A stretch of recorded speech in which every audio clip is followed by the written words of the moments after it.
Anyway, the officers came to the chief priests and the Pharisees, reported back to them, in other words.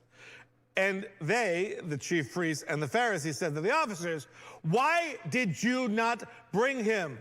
Is he standing behind you? Is he around the corner? Is he in a cell? He's not?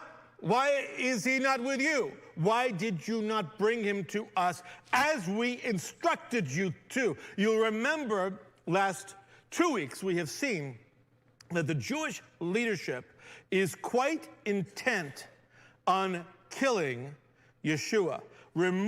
If not killing him, then shutting him down, eliminating the threat that he represents to their leadership, to their authority. Listen, Yeshua is a rhetorical bomb thrower, and the leadership simply could not have that.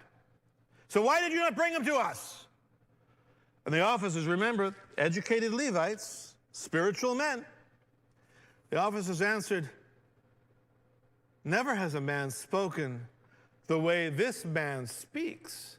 Now, that's not an answer to their question, but it is an insight into why they actually tried to approach him and then drew back. Remember the previous verse. They tried to lay hands on him, but no one touched him. Yeshua, no matter what the leadership wants, Yeshua is in control of his destiny. In John, we see Yeshua controlled very much by the will of his Father and not wanting to proceed faster than the will of the Father has indicated he should go. And certainly the suffering, the hour that Yeshua keeps talking about, the hour that is not yet, the hour of his glorification, which is first preceded by his suffering, is not yet. And so nothing's going to throw off his timeline. The previous weeks, we've seen, his family try to throw, his mama try to throw his timeline, his disciples, his friends, and his brothers.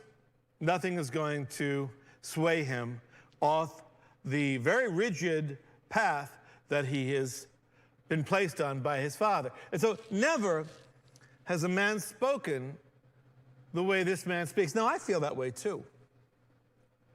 I don't know how much exposure you've had to great men of history, great religious leaders of history, great politicians, great rhetoricians, great orators, great writers, great speakers.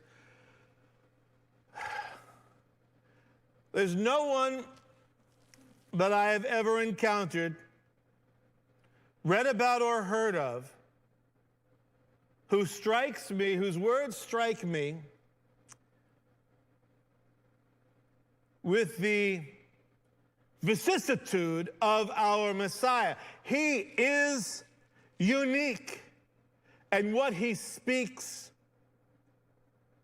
cuts right through,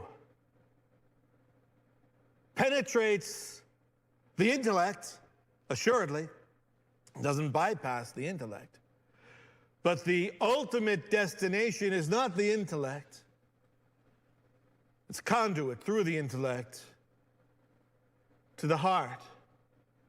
And for me personally, right to the gut.